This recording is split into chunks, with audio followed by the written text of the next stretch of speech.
They fired her on a Tuesday. No warning, no explanation, just a box, a handshake, and a carefully worded NDA. But what the boardroom didn't know was that the quiet woman they just erased still held the only key to the billion-dollar system they built on her code. Who is Leona Hart? Why did the CEO who once loved her become the man who tried to delete her from her own legacy? And what happens when the architect of a global medical AI framework silently, legally decides to take it all back? This isn't a story about revenge in the loud and explosive sense. It's about something colder, sharper, more deliberate. One line of code, 38 countries, and a silence powerful enough to bring a tech empire to its knees. Before we begin, hit that like button if you've ever been underestimated. Subscribe if you believe quiet strength is the most dangerous kind. And share this with someone who's ever been erased but not forgotten. Let's begin the story of Leona Hart. They handed me the box at 4:12 p.m. No warning, no explanation, just a polite knock on the glass wall of my office. Leona, can you step into conference 3B? The voice was neutral, not cold, not warm, just scrubbed clean. I thought maybe it was about the Soul rollout or the permissions issue from earlier that week. But the moment I stepped inside and saw the HR rep already seated back straight, hands folded, eyes avoiding mine, I knew. This wasn't a sync. It was a severance. There was no preamble, no sugarcoating. Just a man in a tailored navy suit, someone I once knew by heart, leaning forward, sliding an envelope across the table like a contract in a movie I never auditioned for. Your departure is effective immediately, he said. Please collect your belongings. Your system access has already been revoked. He didn't flinch, didn't say my name, didn't even look me in the eye. That man was Julian Cross, CEO of Hart Cross Systems, former engineer, former friend, former something more. Now, he was the one cutting me out of the very structure I had written, line by line. The irony, the name was still mine.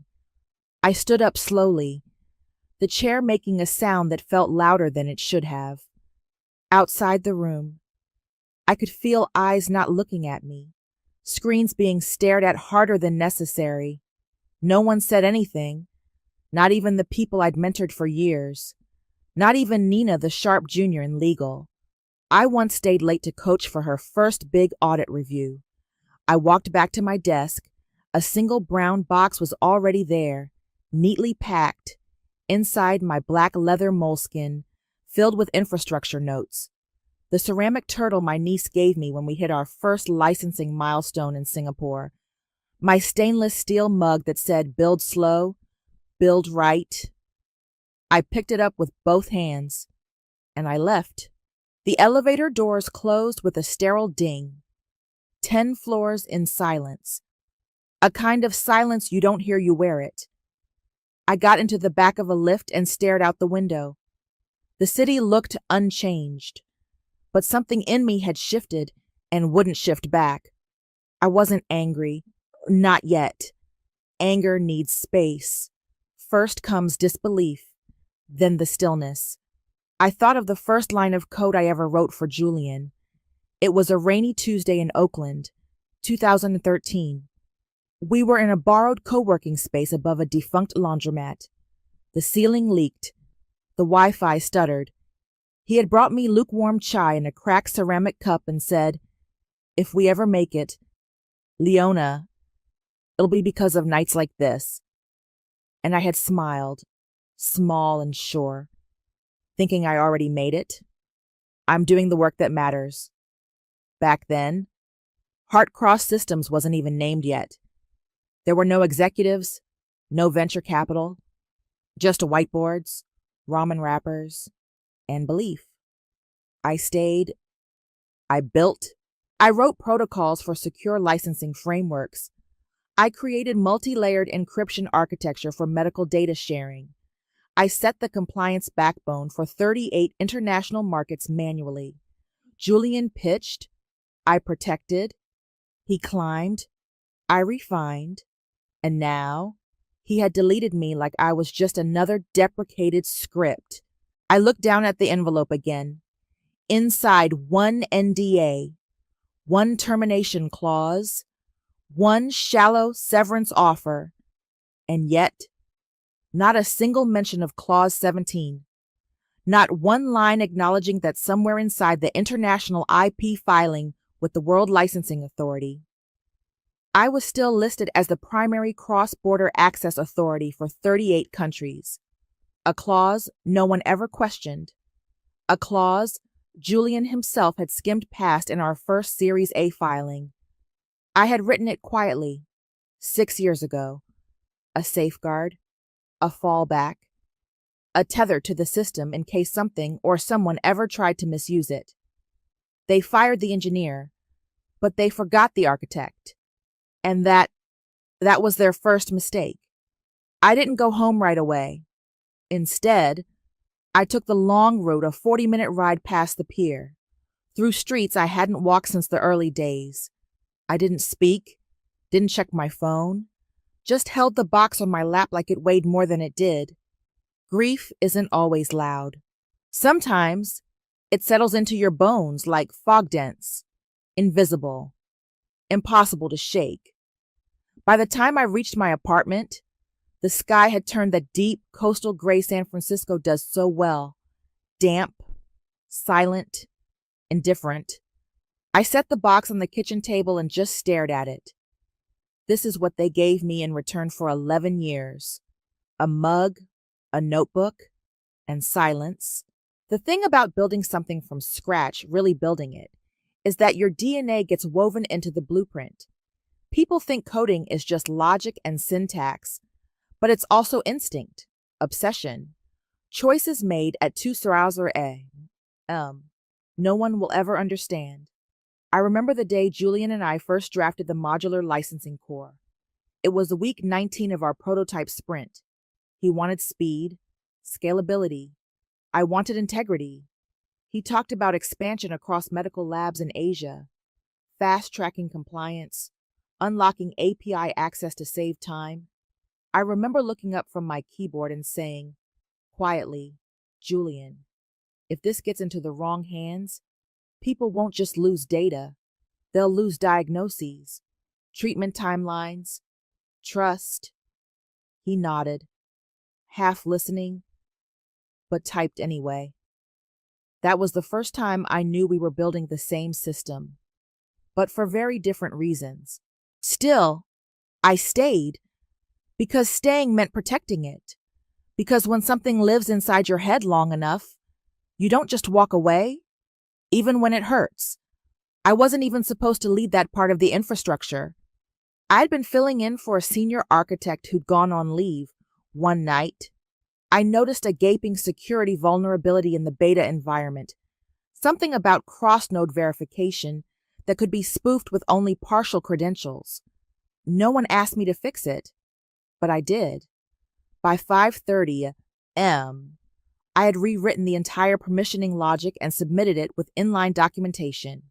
2 weeks later, I was appointed lead architect, not because Julian fought for me, but because no one else understood what I had done. That's the thing about invisible work. No one sees it until something breaks. And when nothing breaks, they forget who made it unbreakable.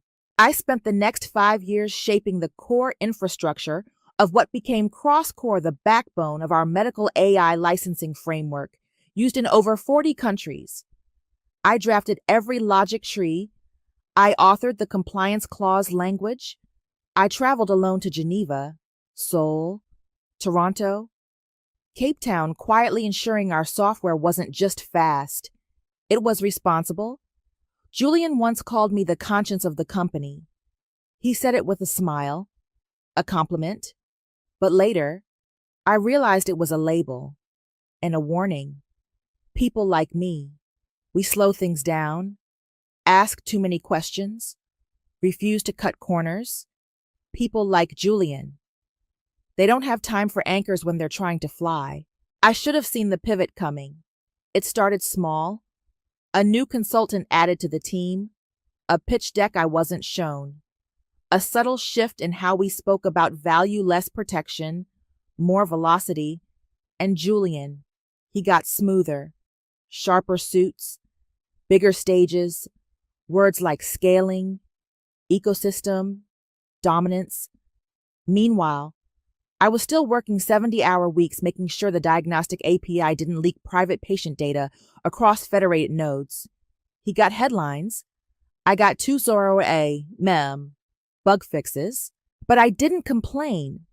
I didn't ask for credit because I didn't build CrossCore for applause. I built it so a single mother in Jakarta could receive a verified test result without waiting 3 weeks.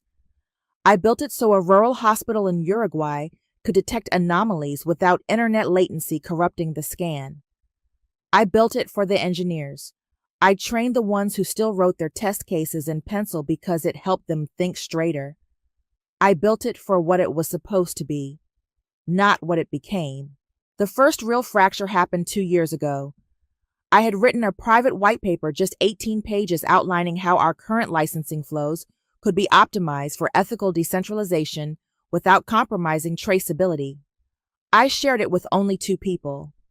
Our compliance head at the time, and Julian. 3 months later, in a Series D investor deck, I saw a slide titled Unified Decentral Licensing, the Future of AI Compliance. Same diagrams, same phrasing, even the same use case scenarios, except my name was nowhere on it, not even in the footnotes. I didn't confront him. Not then. Maybe part of me didn't want confirmation of what I already knew. Or maybe I was just tired.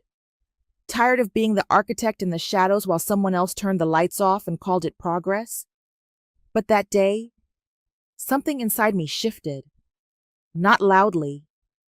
Not all at once. Just a quiet click. A line of logic I hadn't used in years. If they take your name off the blueprint, build one they can't touch.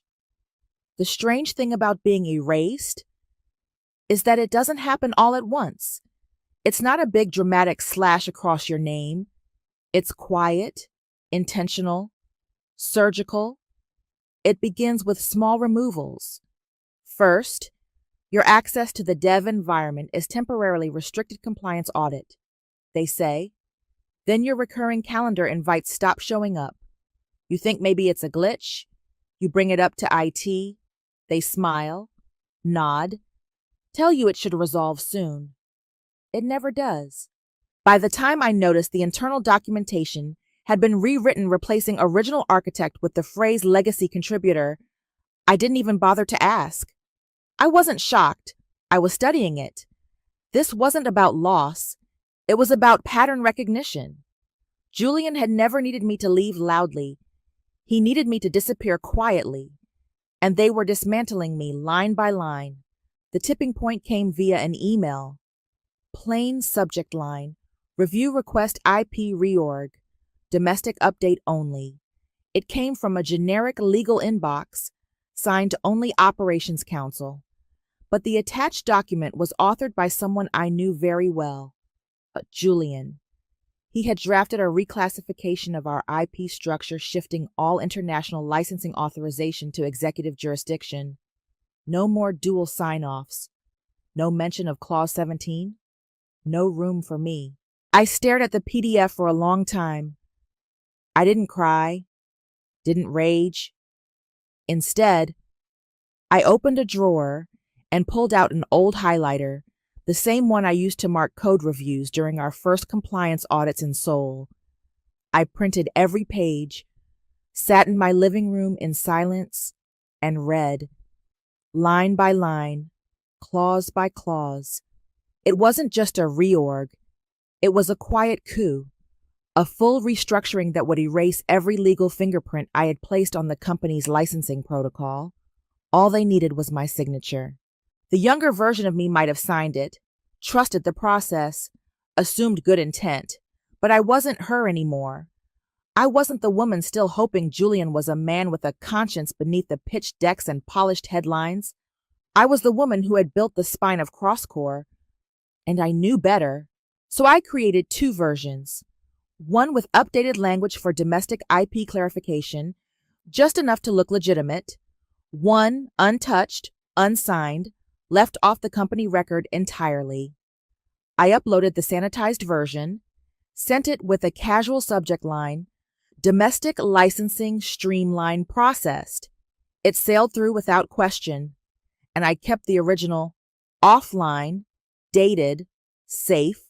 A few days later, Nina Patel, the junior legal associate I once mentored, caught me in the elevator. She was holding a coffee she never touched, eyes bright, nervous, like she was about to break a rule. She looked around, then leaned in.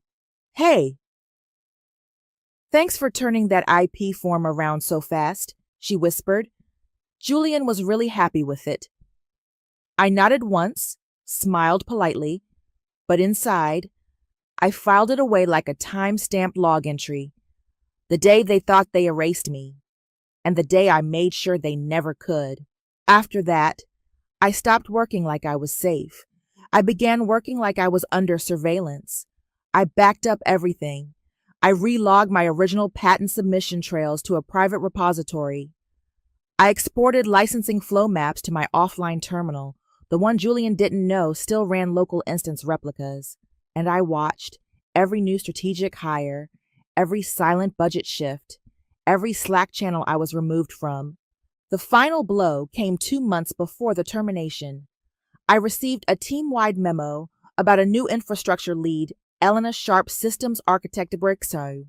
She was 27, MIT, eager, bright-eyed in the way only the freshly recruited can be.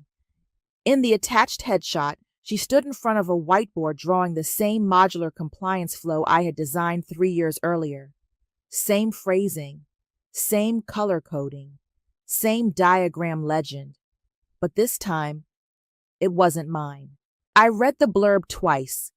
Elena brings a forward-looking vision to our legacy infrastructure. Legacy. That's what they'd reduced me to. Not a name. Not a person. Just a term. A placeholder for what no longer mattered. Julian called it a realignment. Said it was an opportunity for me to mentor the next generation. I was given a new title, Strategic Technical Advisor Emeritus.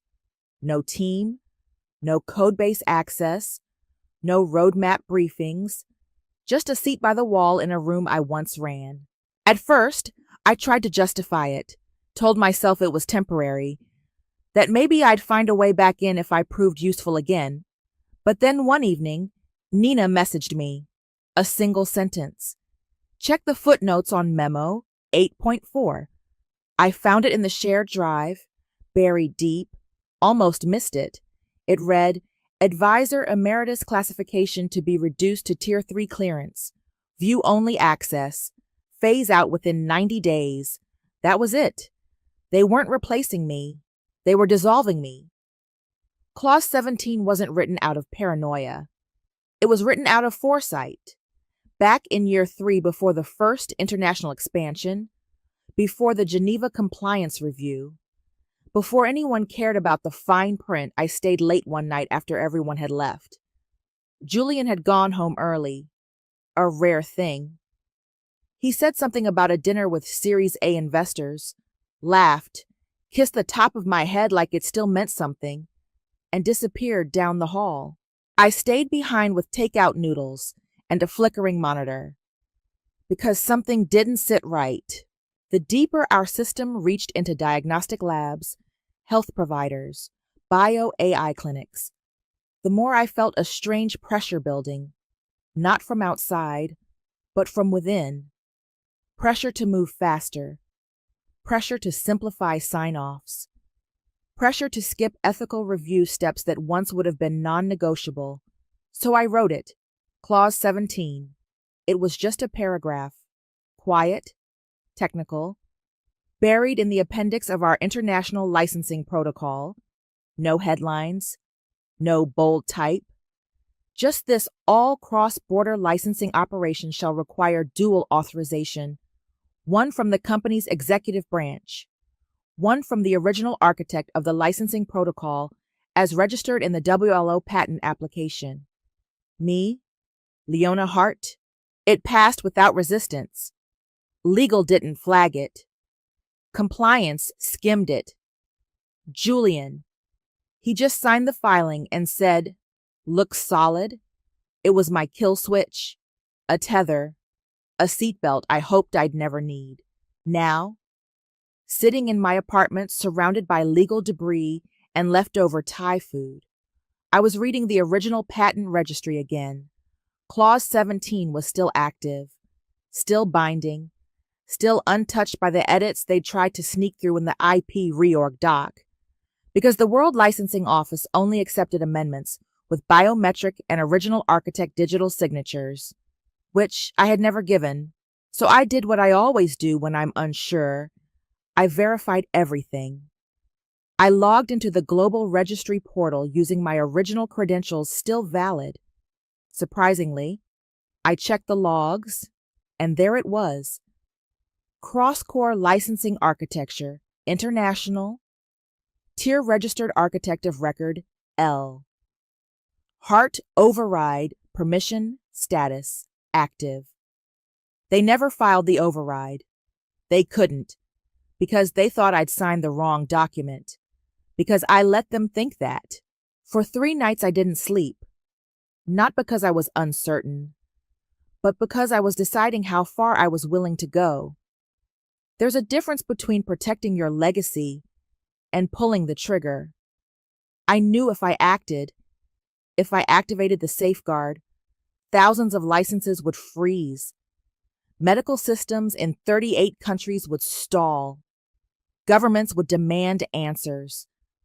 Hospitals would lose access to AI diagnostics. It wasn't a threat. It was a reality I had engineered. I didn't hate Julian. That was the most painful part. I remembered the version of him who used to stay up debugging code with me until 3 eating gas station pretzels and talking about the kind of company we'd build. Back then, he believed in structure, in decency, in building things that lasted. But somewhere between boardrooms and buzzwords, he stopped seeing the code and started seeing only the valuation. And me, I became a liability. I sat with that thought for a long time, and then I reached for the old black notebook I'd kept since day one.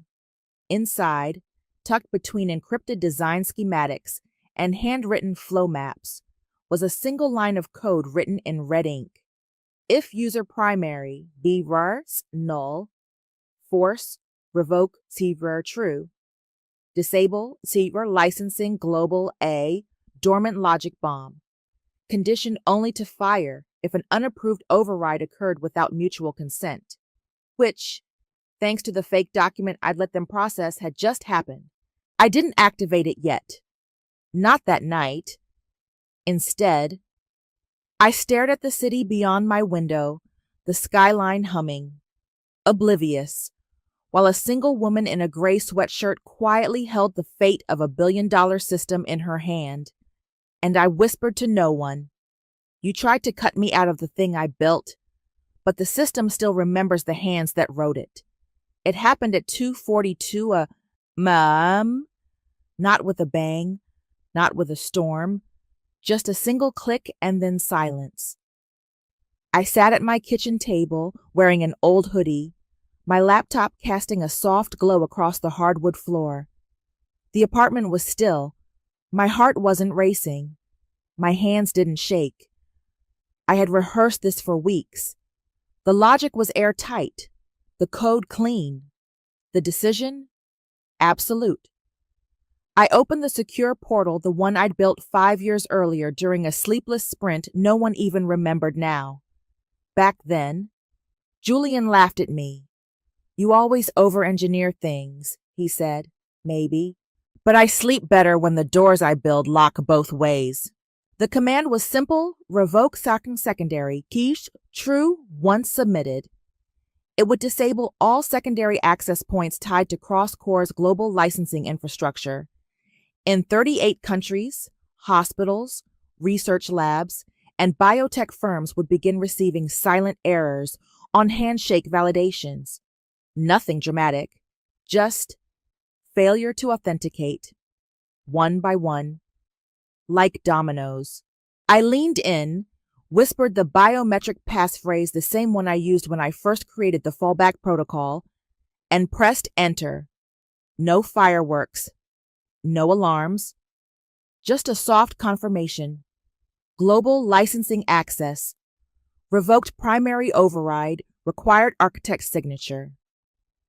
Missing, and with that, the system shut its own doors. Not in protest, in protocol. 30 minutes later, Singapore froze. By 4 Paris was offline. At 7:52 a.m., I got the first email. Subject, urgent license sync failure. EU region. I didn't respond. I wasn't surprised. I watched the dashboard as nodes blinked red, country by country, endpoint by endpoint. What I had built, what they had gutted, was now collapsing under its own arrogance. Not because it was broken, but because it was never supposed to run without me. By 9:15 a.m., I had 5 missed calls. One from a Tokyo number, another from Geneva. At 9:27 a.m., my phone lit up again. Julian. I stared at the screen, let it ring. Twice, then answered, but I didn't speak. I let him sit in the quiet he'd never been good at handling. Finally, he spoke. Leona. His voice was frayed at the edges, low, cautious. I know you don't owe me anything. I know how this looks, but we need your help. Silence. I waited. We hit a wall. International licensing is locked. Compliance traced it back to the fallback protocol. Clause 17. Another pause. Then, we need your signature, just temporarily, to restore global access until we can sort things out. There it was. The ask, polite, pleading. I exhaled slowly, looked out the window. A man walked his dog across the street.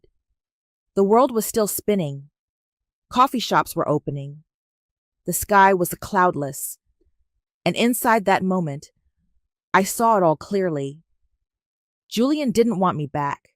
He wanted access. He didn't respect the architect. He just feared the consequences of removing her. My voice was calm, measured. You asked for my signature once, I said. You erased it. He sighed, broken, like he hadn't expected me to actually say it. Leona, I didn't mean for it to go this way. I cut him off. No, you meant for it to go exactly this way. You thought you could cut the architect out of the blueprint and still build the same structure. He didn't answer. Then finally, what do you want, money equity? A new role. I laughed, not out of humor, out of the bitter irony.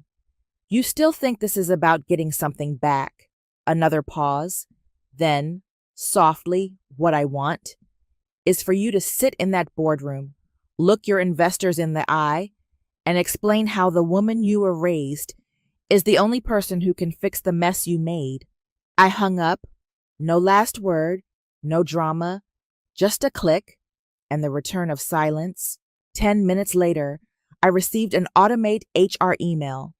As part of our offboarding process, please return all company-issued materials.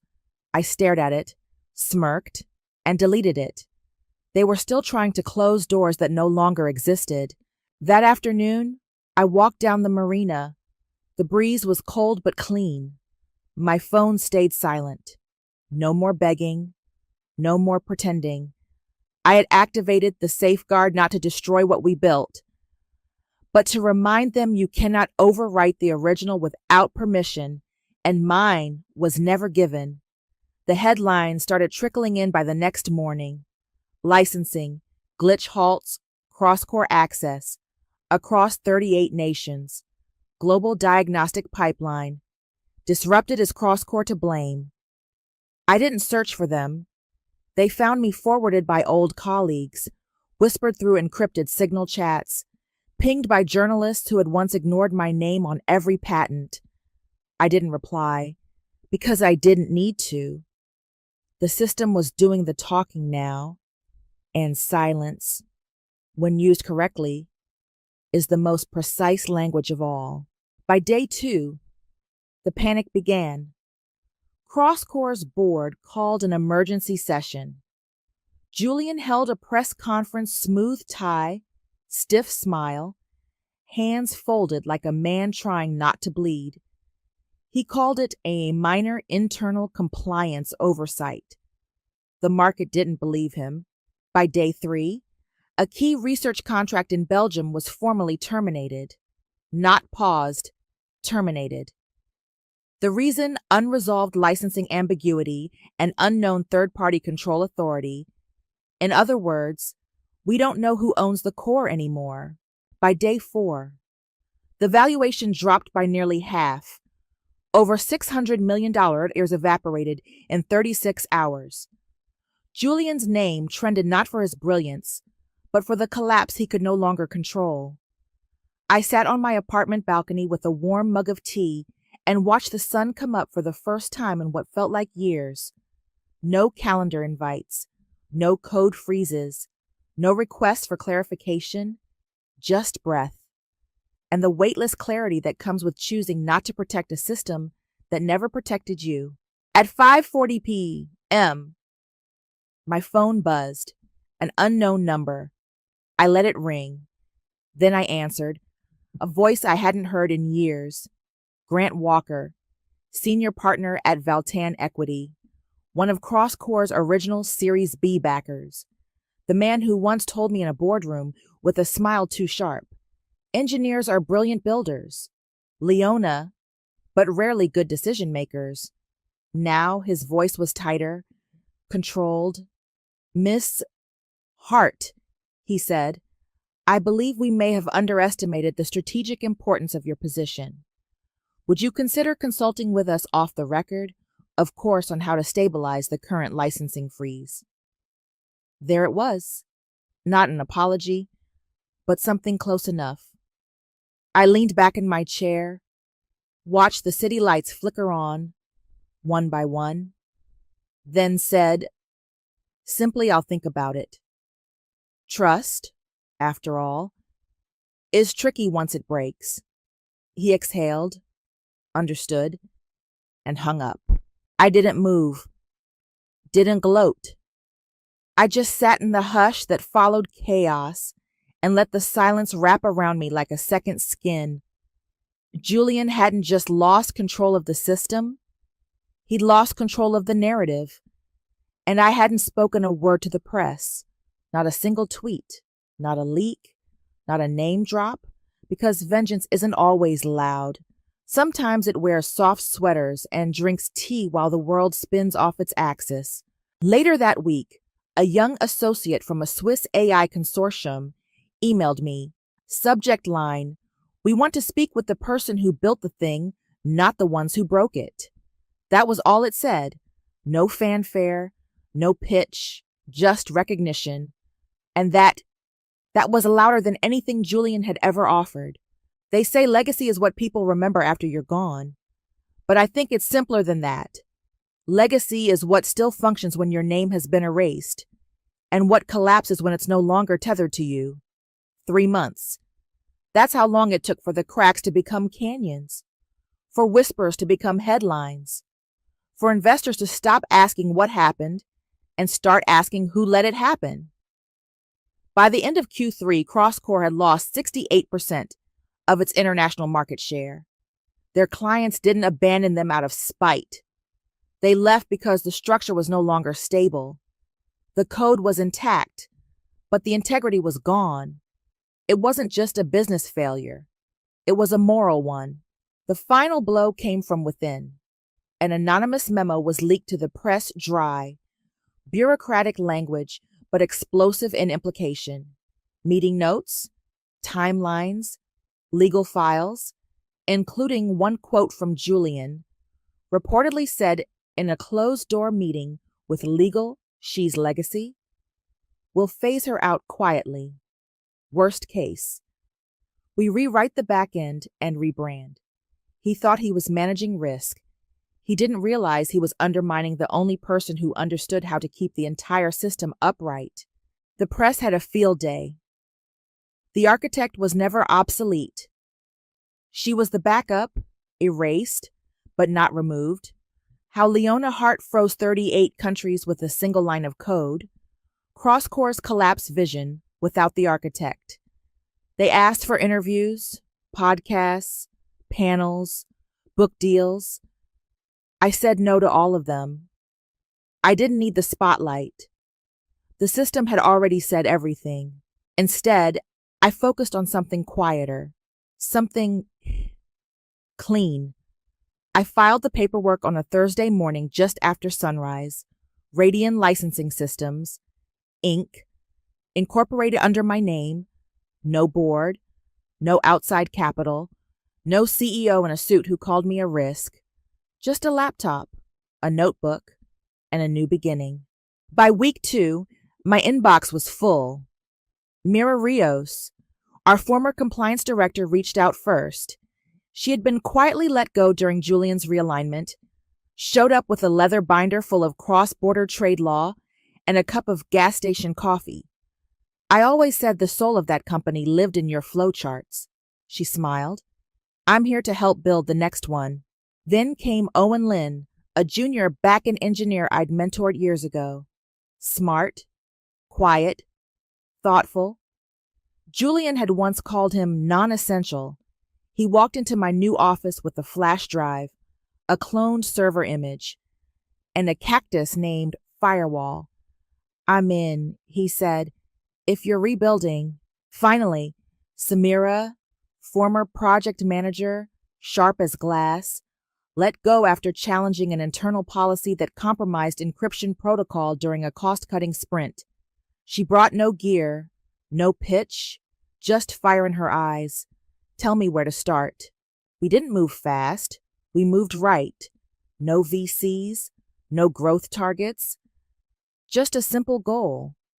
Build infrastructure that remembers the people who built it. Every licensing agreement we designed at Radian came with human review clauses. Every encryption protocol included a kill switch for the client, not just for us. And every new hire was asked the same question. What's one thing you'd never compromise, even under pressure? If they couldn't answer, we didn't move forward because we weren't just writing software. We were rebuilding trust. 6 weeks in, we signed our first major contract, a health tech consortium based in Oslo. They'd pulled out of CrossCore weeks earlier.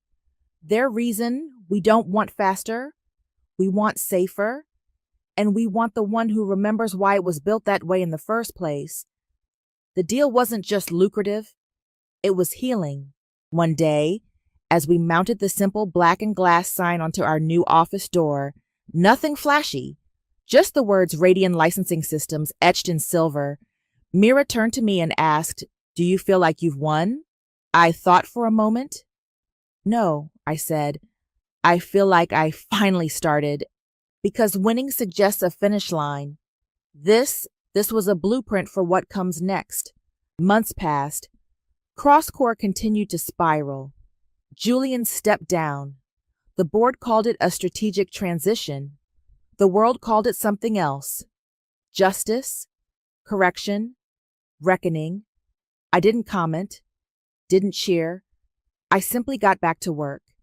Because building something honest is the best form of closure there is. And then came the invitation. A global summit in Geneva, hosted by international health leaders, compliance architects, and decentralized IP regulators. They were drafting a new global licensing protocol. Transparent, decentralized, ethical. They called it the Geneva Standard, and they wanted me to sign it. I didn't wear anything dramatic.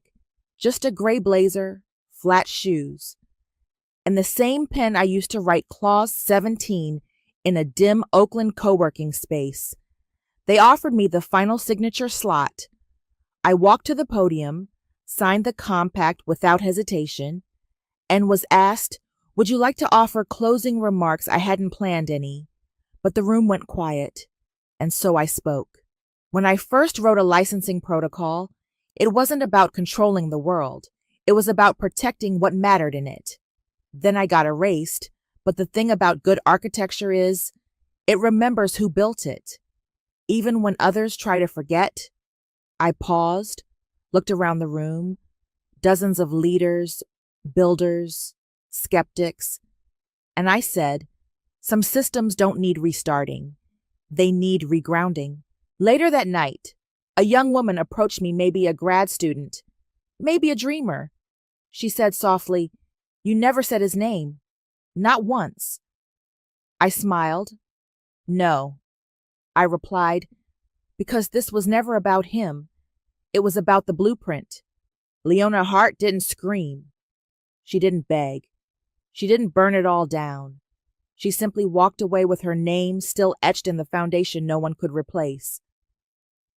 This wasn't just about a woman being wronged. It was about how quiet brilliance is so often dismissed, overwritten, or repackaged until it decides not to be anymore. Because some systems don't collapse from loud rebellions. They fail when the ones who built them stop holding them up. This story reminds us that intelligence without recognition is erasure, and that power without integrity is always temporary. It's a call to remember the architects behind every success, to value caution as deeply as ambition, and to never let silence be mistaken for weakness again. If Leona's journey moved you, if you've ever felt invisible, underestimated, or quietly powerful hit, share this story with someone who needs to hear it, and subscribe to our channel for more true-to-heart stories that shine a light on what truly matters, because sometimes the most powerful statement is to build something better. We'll see you in the next chapter.